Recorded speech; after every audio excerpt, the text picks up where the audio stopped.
క్షమాపణ చెప్పాలి రాధాకృష్ణ వెంటనే.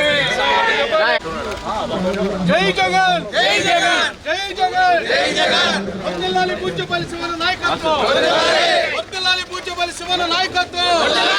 ABN ABN ABN ABN Radhakrishna Radhakrishna Radhakrishna. దాన్ని అలసిగా తీసుకొని మరి ఈ యొక్క ఛానల్స్ ఇష్టం వచ్చినట్టుగా మాట్లాడుతూ ఉన్నారు. జగన్మోహన్ రెడ్డి నైతికతకు మీ యొక్క అనైతికతకు ఇది కాదా అని నేను అడుగుతున్నాను. అంటే మహిళలందరూ కూడా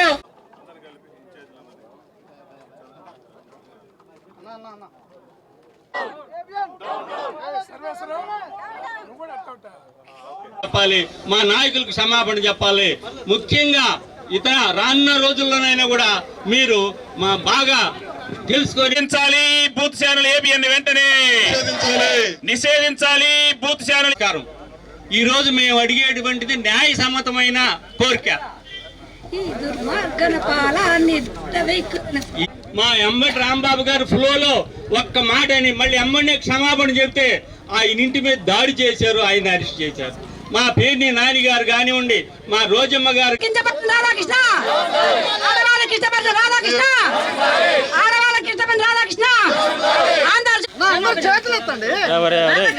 ఏంద్రా సాయాలు ముందు జరుగుతాడు.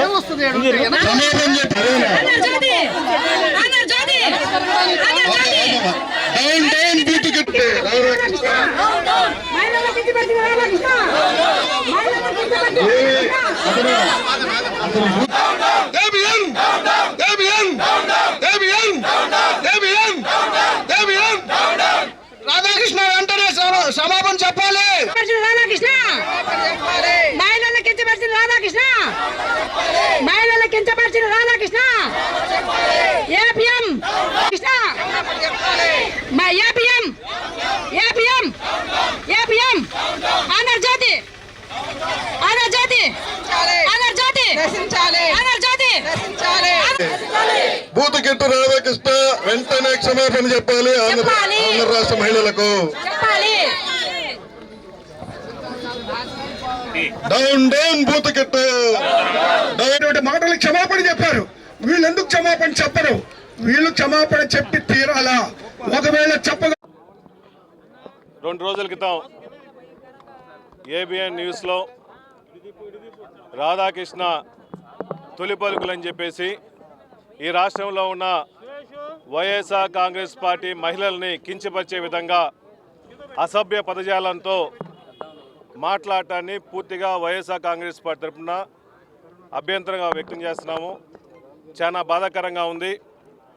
అయ్యా రాధాకృష్ణమూర్తి గారు, నువ్వు ఏదైనా వార్త ప్రచురించేటప్పుడు మీ ఇంట్లో ఆడవాళ్ళు ఉన్నారు కదా, మీ ఇంట్లో మహిళలు ఉన్నారు కదా, మీకు అమ్మ అక్క చెల్లి భార్య ఉన్నారు కదా, మీరు అవి చూసుకొని మాట్లాడాలి కదా. ఒక జర్నలిజం నడపాలంటే అందరినీ కాపాడుకుంటూ విలువలను కాపాడుకోవాలని చెప్పేసి పదే పదే మాట్లాడి కలబొల్లి మాటలు చెప్తావే. ఈ విధంగా వైఎస్ఆర్ కాంగ్రెస్ పార్టీ మహిళలను తిట్టడం ఏ విధంగా సమంజసం? మహిళలను తిట్టడం జర్నలిజమా?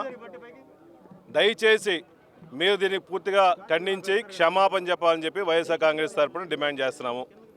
ఈ రాష్ట్రంలో చంద్రబాబు నాయుడు గారు వాళ్ళ కూటమి నాయకులు ఏబిఎన్ రాధాకృష్ణమూర్తి చెప్పిన మాటలను మీరు సపోర్ట్ చేస్తారా? ఎలక్షన్ల ముందు మీరేం చెప్పారు? ఈ రాష్ట్రంలో మహిళల గురించి ఎవరిని మాట్లాడినా, అసభ్యంగా మాట్లాడినా, అవహేళనగా మాట్లాడినా అదే చివరి రోజు అయితే చెప్పేసి ఆ రోజు ఎలక్షన్ల ముందు మాట్లాడిన రాజకీయ నాయకులు, కూటమి నాయకులు ఇప్పుడు రాధాకృష్ణకు చివరి రోజు కాలేదుగా. మీరు చెప్పిన ప్రకారం రాధాకృష్ణకు ఉరేయాలిగా, మీరు చెప్పిన ప్రకారం రాధాకృష్ణ జైల్లో వేయాలిగా. చేయట్లేదే. అంటే చంద్రబాబు నాయుడు గారు వాళ్ళ కూటమి నాయకులు మీరు మాట్లాడిన చేతగాక రాజకీయాన్ని కూడా అతని చేతో అతని నోటితో ఈ విధంగా అసభ్య మాట్లాడటం నిజంగా చాలా బాధాకరంగా ఉంది. మేమేం మాట్లాడాం? మా నాయకుడు జగన్మోహన్ రెడ్డి గారు ఈ రాష్ట్రంలో మొదలు అప్పుల బాధల్లో ఉంది, రాష్ట్ర రాజధాని కోసం ఎక్కువ ఖర్చు పెట్టకూడదు, అన్ని ప్రాంతాలను డెవలప్ చేయమని చెప్పాడు.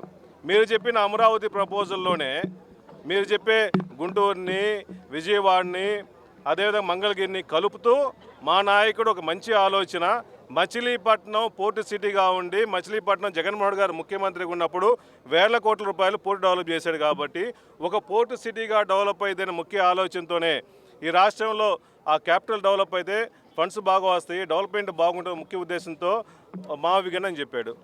ఈ మావిగన్ పెట్టిన కాడి నుంచి కూడా రాష్ట్ర ప్రజలు మొత్తం కూడా అమరావతి గురించి డిస్కషన్ మర్చిపోయారు. అమరావతి అంటే అప్పులు, అమరావతి అంటే అవినీతి. ఈ రాష్ట్రంలో జగన్మోహన్ గారు చంద్రబాబు నాయుడు గారు ముఖ్యమంత్రిగా ఉన్నప్పుడు 7 సంవత్సరాలు ముఖ్యమంత్రిగా ఉన్నావు కదా, అమరావతికి నువ్వేం చేసావంటే ఏం చెప్తావు? అక్కడ ఉన్న ప్రాంతాల రైతులకు న్యాయం చేసావా? 50,000 ఎకరాలు తీసుకున్నావు, ఒక ఎలక్ట్రిక్ పోల్ వేయడం చేత అయిందా? ఒక డ్రైన్ కట్టడం చేత అయిందా? అన్ని టెంపరీ అని చెప్పేసి రాష్ట్ర ప్రజల డబ్బులు మొత్తాన్ని అక్కడే అమరావతిలో పెట్టేసి బూట్ చేస్తున్నావే. ఏ వర్షం వచ్చినా 3 నెలలు 4 నెలలు అక్కడ బోట్లు వేసుకుని తిరుగుతున్నావే. రేపు అమరావతి కట్టిన మునిగిపోతే ఎవడో? నీకేం 10 సంవత్సరాలు నువ్వు ఉండవు. అక్కడ అమరావతిలో ఉన్నవాళ్ళు, అక్కడ నివసించే వాళ్ళు పొరపాటున ఒకరు ఇద్దరున్నా కూడా మొత్తాన్ని కొట్టుకొని పోవాలని చెప్పా. అందువల్ల అమరావతి మంచి ఆలోచన కాదు. మేము చెప్పిన మావుగన్లో కూడా అమరావతి ఉంది. మేము పూర్తిగా అవగాహన వ్యతిరేకించలేదు బాబు గారు, కూటమి ప్రభుత్వం చెప్తున్నా. మా మావిగన్లో కూడా అమరావతిని చేర్చుకున్నాం, దాన్ని కూడా హక్కుని చేర్చుకున్నాం. నీ ఆలోచన కూడా, నీ సీనియారిటీ ఆలోచన కూడా దాంట్లో ఉంది. మేము వేరే ఆలోచన పూర్తిగా అమరావతికి పూర్తిగా అగ్నెస్ట్ కాదు.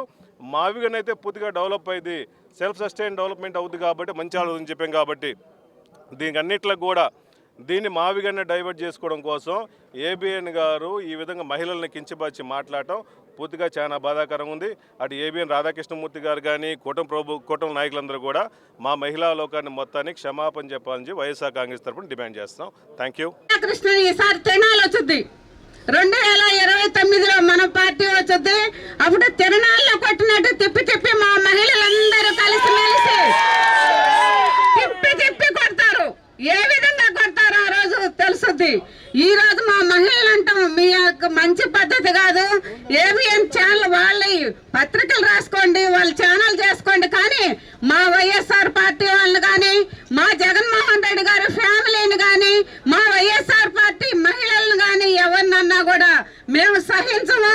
ఈసారి మహిళలందరూ ధర్నా చేసి ఆయన్ని మాకు క్షమాపణ చెప్పాలి. మహిళలందరికీ రాధాకృష్ణ తప్పకుండా మాకు క్షమాపణ చేతేనే నిన్ను వదులుతామని మా మహిళలందరినీ ఈ రోజు ఈ కార్యక్రమానికి ఇచ్చిన అందరి మహిళలందరినీ మరొకసారి ధన్యవాదాలు తెలియజేసుకుంటూ సెలవు తీసుకుంటాం.